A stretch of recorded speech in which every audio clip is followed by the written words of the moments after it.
جریم برای افکارم ایمانی رفتیم که ناو استودیو وکیلی کردستان 24 گل کساتی میوان کنفرانس و دیداری زیرتر وی مجاری و پرسا کرد رجالات ناوین پمی آلین خوبه بحث کن افکارم ایمان در باز ناو استودیو وکیلی داد گل مده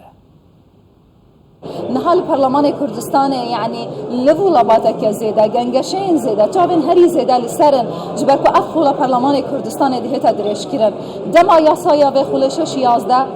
بدماهيته عن كل بشيء ما قاسي ما هكي ما يا ليه قاسي ما هكو ساحة شهر يعني صالك وساحة شهر مهان أفخولا دهتا دريش كرن جالك دنجين لدجي بدريش كرن هيا آیا دما دريش كرنا بخولا برلمان دا برلمان دكاري چه بكاد أريد دكاريتن دستور وهري ما كردستان دا بريجيتن كردستان ببيت خدان دستور أريد دكاريتن ياسا هل بجارتنان کارا بکات یانجی هموار بکاتن علی دکاریتن کمیسیون چالاک بکاتن دوی ناف بريدا کو افدم یاسای دهتا دان هم بسرکات یا حکومت بسرکات یا هرما کردستان به پارلمان کردستان دکارن چه کاری که یاسایی بکن دکارن افعالی ناکوک لسر یک ماسه خرب بن لسر 1% هنه یک بگرن بیک قرار دما هل بجارتن پارلمان کردستان دکارن بجن دیار بکن یا نه دكفاني داراد واستر ميوانا كمنا هي جاهيا خدمة منا قهوة سكرتيرا برلمان كردستاني منا خانجالك بخير هاتي سرچه واسباز ببدافته لپیشیاما قاسم محکمه صباحی برلمان جوینا خو انجام دادن جبوکو و خوله دریش بکن دنگدان بهتدان لسر دریش که نوی خوله پنجم یا برلمان کردستانه اف دنگین لدش در دکن برایاتک دی بکاربن بنره گرهم بری در باس کرنا و یاسایان بله سرتا پیروز با یادی لدایک بونی حضرت محمد صلی الله علیه و سلم لسرزم مسلمانانی پیروز بهتر و بتایبەتی بە خەڵکی کوردستان و بەتەواوی پێکاتەکان لە ڕاستیدا پەرلەمانی کوردستان لە دەستپێکی ئەم خولەی پەرلەماندا ئێمە هەوڵی زۆرمان دەبە دەستەی سەرۆکایەتی پەرلەمانی کوردستاندا کە لەم خولەدا خاوەنی دەستور بین لە کوردستان چونکە ئەگەر ئێمە خاوەنی دەستور بین لە هەرێمەدا بێگومان سەرجەم کێشەکان چارەسەر دەبوو یەک لەم کێشانە کە دواخستنی هەڵبژاردن لە کاتی خۆیدا کە ناتوانرێت ئەنجام بدرێتن چونکە دەستور بنەمای تەواوی مافەکانی خەڵکی کوردستان دەچەسپێتن و تەواوی ئەم کێشانە چارەسەر دەکاتن کە پێویستی بە هەمواری یاسای هەڵبژاردن ناکاتن و پێویستی بە دواخستنی هەڵبژاردنش ناکات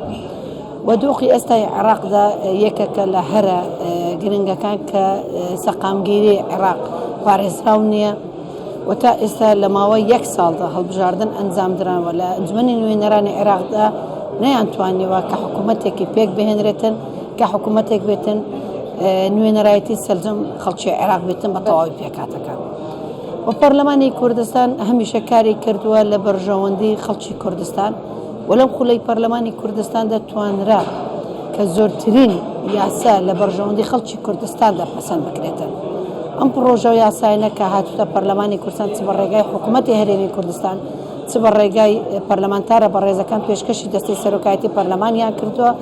هەمویان لە بەرژەوەندی پێناوی خەڵکی کوردستاندا پێشکەش کراوە ئێمە نابێ ئەم لایەنەی کە لە بەرچاومان نەبێتن کە چەند یاسایەک لەو خولەی پەرلەمانی کوردستاندا خاوەنی بووین کە ئەم یاساینە زۆر گرنگ بوو کەواتە ئەو دەنگێن لە دژ دەردکەونەوە ئۆپۆزیسیۆن دناوە پەرلەماندا خۆنیشاددان ئەری گەلو هیچ ئالتەرناتیڤێکە دن هەبوو ji bilî dirêjkirina vê xolê heta ku ewana jî razî bikin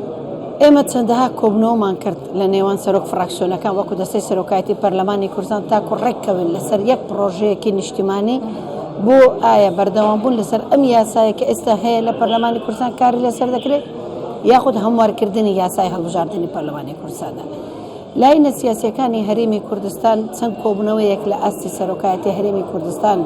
ئەنجام دران نەمانتوانێت بگەینە ڕێککەوتن هەر یەکە بۆ چوونێکی جیاواز هەبوو داواکاریەکی جیاواز هەبوو و داواکاری ئەوە هەبوو کە لەسەر پرسی کۆتا هەبێتن و داواکاری هەبوو لەسەر شێوازی بازنەی بیتن هەڵبژاردننی پەرلەمانی کوردستان لەسەر چەند بازنەیەک پێک بێنرێت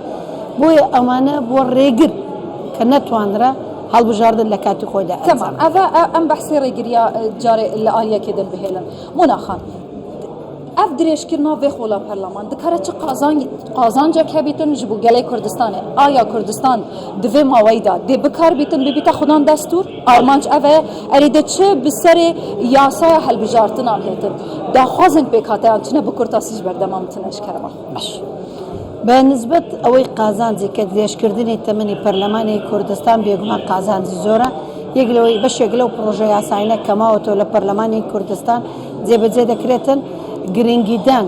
بهبوني دستور لم خلي برلماني كردستان دسبيكي